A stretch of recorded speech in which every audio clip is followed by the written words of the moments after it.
How to remove odor from your shoes with baking soda. 1. Find 2 socks that you no longer use. The socks can be old or even mismatching, but they need to be clean and without any holes. 2. Fill each sock with 1 to 2 tablespoons of baking soda.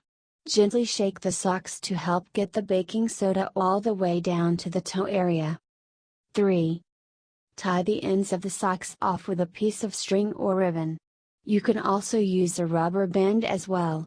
Try to tie the socks off right above the bulge caused by the baking soda. 4. Tuck each sock into the toe area of each shoe.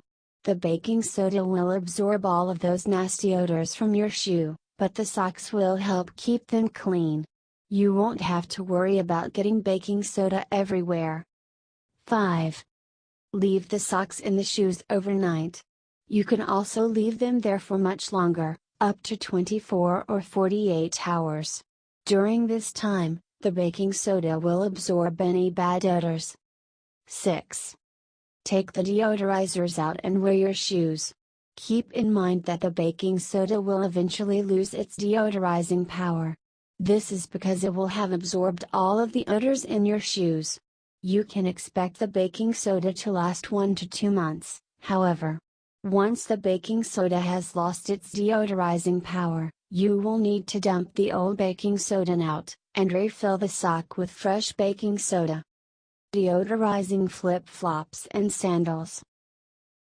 Sprinkle a generous amount of baking soda over smelly flip-flops or sandals. If you don't want to make a mess on your floor, place your shoes down on a tray or sheet of newspaper first. Cover the insoles with a thick layer of baking soda, and wait 24 hours. Once the time is up, shake the baking soda off of the shoes. If there is any residue, you can either vacuum it up, or wipe it off with a damp cloth. Thanks for watching. Please subscribe to our channel.